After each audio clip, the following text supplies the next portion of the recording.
NEET की परीक्षा 5 मई को हुई थी, लेकिन बिहार की आर्थिक अपराध शाखा ने जो जांच पहले शुरू की उसमें दावा है कि पहले ही पेपर लीक होकर फैल गया, जिसमें सीबीआई की इन्वेस्टिगेशन से पहले बिहार की ईओयू टीम ने जले हुए प्रश्न पत्र का मिलान जब 25 दिन बाद एनटीए से मिले मूल प्रश्न पत्र से किया तो दावा है कि जांच में बड़ी कामयाबी मिली। बिहार वाली जांच टीम को दरअसल लर्न बॉयज हॉस्टल में मई महीने में छापा मारने पर प्रश्न पत्र का आधा जला हुआ टुकड़ा मिला था। इसी पेपर के जले हुए टुकड़े का मिलान जब ओरिजिनल प्रश्न पत्र से किया गया तो जले हुए पेपर की सीरियल कोड झारखंड के हजारीबाग के एक परीक्षा केंद्र से मेल खाता पाया गया। शुरुआती जांच में प्रश्न पत्र की पैकिंग में छेड़छाड़ का दावा है, जिसकी निश्चित रूप से जांच अब सीबीआई की टीम करेगी, जो आज पटना की ईओयू ऑफिस पहुंच गई। ईओयू से अब तक की जांच को लेकर जानकारी सीबीआई की टीम ने लेना शुरू कर दिया है।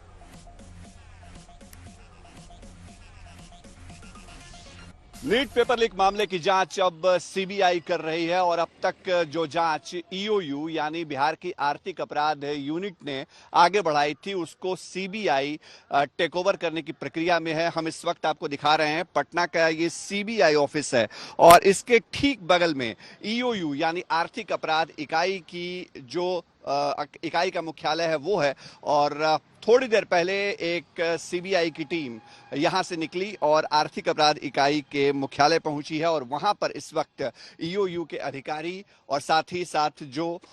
सीबीआई के अधिकारी हैं उनके बीच शास्त्री नगर थाने की भी पुलिस मौजूद है। हम आपको दिखाते हैं थोड़ा दूर चलते हुए कि किस तरह से यहां से टीम निकली और आगे ठीक बाईं तरफ आपको दिखाते हैं। अपने सहयोगी कैमरा पर्सन से कहेंगे एक बार दीपक थोड़ा आगे आकर के दिखाएं। महज चंद कदमों के फासले पर जो आर्थिक अपराध इकाई है उसका दफ्तर है और यहां पर इस वक्त सीबीआई की टीम मौजूद है, साथ ही साथ ईओयू के जो अधिकारी जांच से जुड़े रहे वो मौजूद हैं और उन सभी की मौजूदगी में शास्त्री नगर थाने की भी पुलिस पहुंची है, जहां सबसे पहला जो मामला है वो दर्ज किया गया था 5 मई को, जब पहली दफे पेपर लीक से जुड़े माफिया पर नकेल कसी गई थी। और इस वक्त यहाँ हलचल है क्योंकि जो जांच अब तक ईओयू ने आगे बढ़ाई है वो जांच अब सीबीआई आगे बढ़ाने वाली है। सीबीआई यहां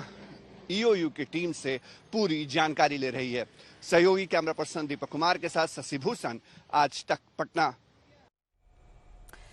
जानते हैं कि इस पूरे मामले में अभी तक जांच किस ओर इशारा कर रही है। हमारे साथ शशि भूषण सीधे पटना से जुड़ रहे हैं। शशि,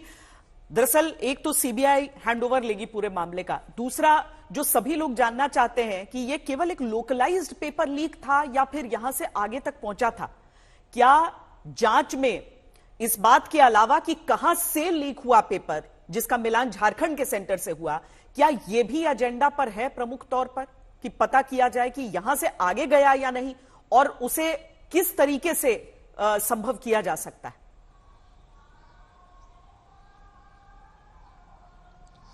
देखिए श्वेता, ईओयू ने जो अब तक जांच करी है उसमें बहुत महत्वपूर्ण कड़ियों को जोड़ा है और वही कड़ी जोड़ते जोड़ते ईओयू की टीम बिहार से निकल के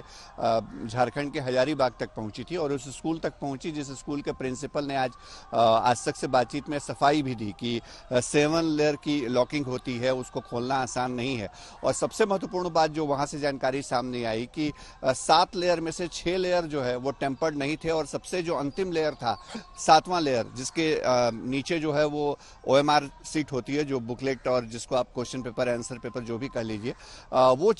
चीज थी और वो अंतिम लेयर पर ही कहीं ना कहीं डाउट भी है। ईओयू ने भी संदेह जारी किया है अपनी रिपोर्ट में, लेकिन इस सबके बीच अब सीबीआई को जांच की कड़ी को आगे बढ़ाना है और ये देखना है कि क्या जो ओएसिस स्कूल को बुकलेट नंबर अलॉट किया गया उसको बुकलेट बॉक्स में रखे जाने से पहले ही तो कहीं लीक नहीं कर दिया गया, या इसकी संभावना तो नहीं हुई कि पहले ही किसी जगह से एक ब्रीच हो गया। तो ये सारी चीजें सीबीआई के लिए चुनौती होंगी। लेकिन हाँ, एक बात जरूर है कि ईओयू ने जो जांच की है उस जांच में एनटीए की कार्यशैली पे भी सवाल उठे हैं और गंभीर सवाल उठे हैं। और मुझे याद है आप जब धर्मेंद्र प्रधान से बात कर रही थी, उन्होंने पहली दफे आपसे ही बातचीत में इस बात को कबूल किया था कि चूक हुई है, गलती हुई है। पहले वो भी नहीं समझ पाए थे कि गलती हुई है। और बहुत ये संयोग भी रहा कि जिस दिन बिहार की ईओयू ने अपनी रिपोर्ट दी केंद्रीय शिक्षा मंत्रालय को, उस दिन ही शाम में जो डीजी हैं एनटीए के, उनको बदला गया पहले। फिर देर रात को ये फैसला लिया गया कि सीबीआई अब इस मामले की जांच करेगी। तो सीबीआई प्रक्रिया का पालन तो कर रही है, लेकिन कहीं ना कहीं ऐसा लगता है कि एनटीए के अंदर जो छेद है, उस छेद को भी अब सरकार मान रही है। खुद आपसे बातचीत में धर्मेंद्र प्रधान ने भी कबूल किया था, और देखिए इसलिए शायद रिफॉर्म्स की भी बात हो रही है। लेकिन हाँ, असली कड़ी कहां है, कौन असल गुनाहगार है, कहां से पूरी सेटिंग हुई, इन सवालों का जब तक जवाब नहीं मिलेगा तब तक ये मुद्दा भी बना रहेगा और इसको लेकर के जो संशय है वो भी बरकरार रहेगा। जी ठीक है, शशि बने रहिए हमारे साथ।